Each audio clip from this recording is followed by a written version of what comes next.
চলে গেছিলাম গ্যাংটক। তো আমরা যেহেতু ট্রেনের টিকিট পাইনি তাই বাসে করেই চলে গেছিলাম, আর এটা ছিল এসি বাস।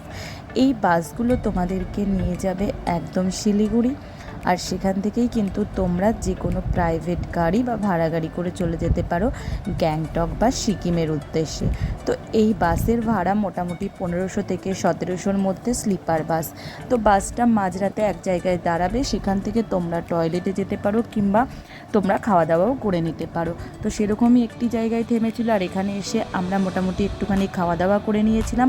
এরপর বাসে ওঠার সাথে সাথে আমাদেরকে এই স্ন্যাক্সের এই বক্সটা দিয়ে দেওয়া হয়েছিল, যেখানে ছিল একটা বার্গার, তার সাথে ছিল একটা জুস, এছাড়াও কিন্তু এর সাথে জলের বোতল কমপ্লিমেন্টারি ছিল।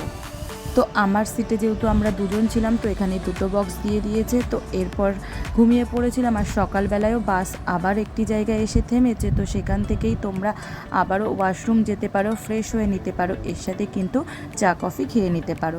তো সেরকমই আমরাও এখানে নেমে ফ্রেশ হয়ে এখান থেকেই চা কফি খেয়ে আবারও বাসে উঠে পড়েছিলাম। এরপর কিন্তু বাসটা একদম শিলিগুড়ি চলে যাবে, আর সেখানে গিয়েই কিন্তু থামবে।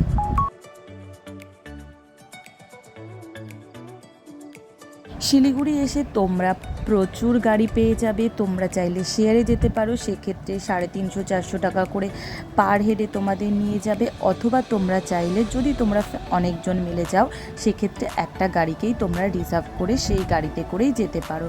তো আমরাও চলে যাচ্ছি একদম গ্যাংটকের উদ্দেশ্যে, আর হোটেল আমাদের বুক করা একদম কম প্রাইসে। আমরা কিন্তু হোটেল বুক করে নিয়েছিলাম। তো গাড়িটা কিন্তু মাঝ রাস্তায় থেমেছিল, যেখান থেকে তোমরা চাইলে লাঞ্চ করে নিতে পারো। তবে যে দোকানে তোমরা বলবে সেরকম কোনো দোকানে দাঁড়াবে না। গাড়ির যে ড্রাইভার, ওনার সাথে যে হোটেলের কন্ট্যাক্ট থাকে বা যে রেস্টুরেন্টের কন্ট্যাক্ট থাকে, ওরা কিন্তু সেখানে গিয়েই দাঁড় করায়। তো সেখান থেকেই আমরা দুপুরের লাঞ্চ সেরে নিয়েছিলাম, এবং আমাদের গাড়িটা কিন্তু মাঝ রাস্তায় এসে আরেকটি গাড়ির ড্রাইভারকে বলেছিল, জানি না এটা সব গাড়ির ক্ষেত্রে হয় কিনা, ওনারা হাফ রাস্তায় এসে আমাদের অন্য একটি গাড়িতে উঠিয়ে দিয়েছিল, এবং সেই গাড়িই কিন্তু আমরা যে হোটেলে ছিলাম সেই হোটেলের অ্যাড্রেসে আমাদের পৌঁছে দিয়েছিল।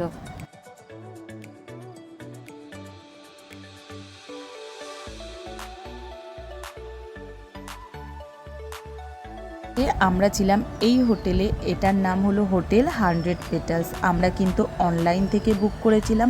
তোমরা যদি চাও অনলাইন থেকে হোটেলটা বুক করে নিতে পারো। রুম যে খুব ভালো ছিল তেমনও না, আবার যে খুব খারাপ তেমনও না, মোটামুটি রুম ছিল। তবে এই হোটেলের সবথেকে ভালো আমরা যে রুমগুলো নিয়েছিলাম সেগুলো সবকটাই ব্যালকনি ভিউ। যদিও আমরা যখন রুম বুক করেছিলাম তখন কিন্তু আমরা ব্যালকনি ভিউ অপশানটাকে রেখেই রুমগুলো বুক করে নিয়েছিলাম।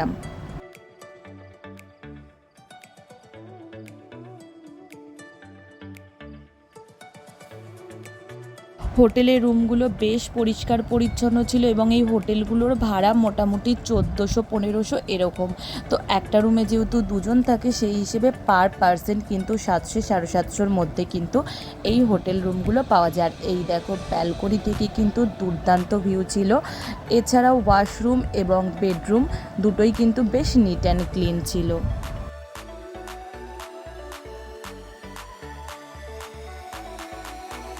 প্রত্যেকটা রুমের সাথেই ব্যালকনি ভিউ ছিল, এছাড়াও চেয়ার, তার সাথে টেবিল ছিল, এবং রুমের মধ্যে ইলেকট্রিক কেটেল, চা কফি করার সমস্ত জিনিস অ্যাভেলেবেল ছিল। তবে টিভিটা কিন্তু চলছিল না। আর এই যে স্ট্যান্ড ফ্যান দিয়েছে, যেহেতু ভীষণই ঠান্ডা, তাই স্ট্যান্ড ফ্যানটার কিন্তু আমাদের কোনো রকম কোনো প্রয়োজন হয়নি।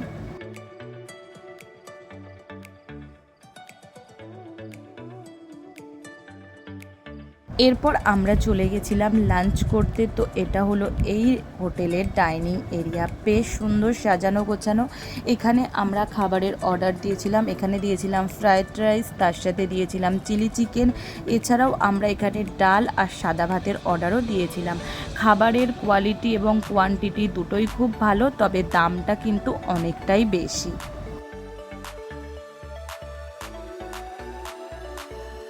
এখান থেকে খাবার দাবার খেয়ে আমরা কিন্তু রুমে গিয়ে রেস্ট নিয়েছিলাম, আর সন্ধ্যাবেলা চলে এসেছি ম্যাল রোডে।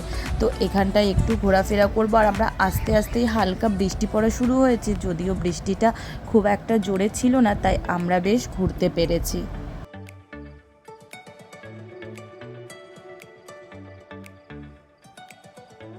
এখানেই কিন্তু প্রচুর ছোট ছোট দোকান আছে এই রকম, যেখানে তোমরা বিভিন্ন জায়গায় ঘোরার জন্য কিন্তু গাড়ি ভাড়া পেয়ে যাবে।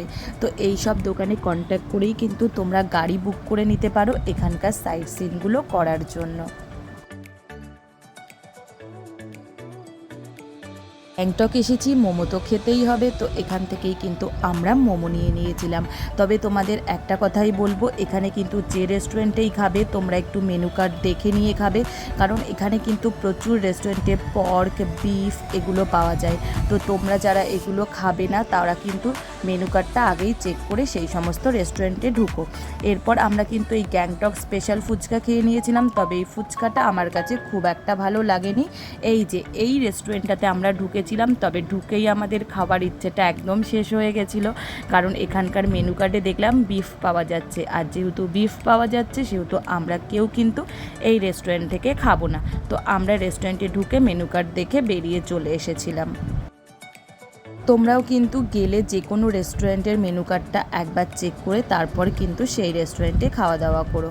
তো এখান থেকে আমরা চাউমিন, আইসক্রিম বিভিন্ন জিনিস খেয়ে নিলাম, আর নেক্সট ডের জন্য আমরা কিন্তু গাড়িও বুক করে ফেলেছি। নেক্সট ডে আমরা কোথায় কোথায় ঘুরবো, কোথায় কোথায় যাব এবং সেই গাড়ি ভাড়া কেমন কি খরচা পড়লো পুরোটাই কিন্তু তোমাদের সাথে শেয়ার করব। তো সেই ভিডিওগুলো দেখার জন্য চ্যানেলটাকে সাবস্ক্রাইব করে পাশে থেকো। Thanks for watching.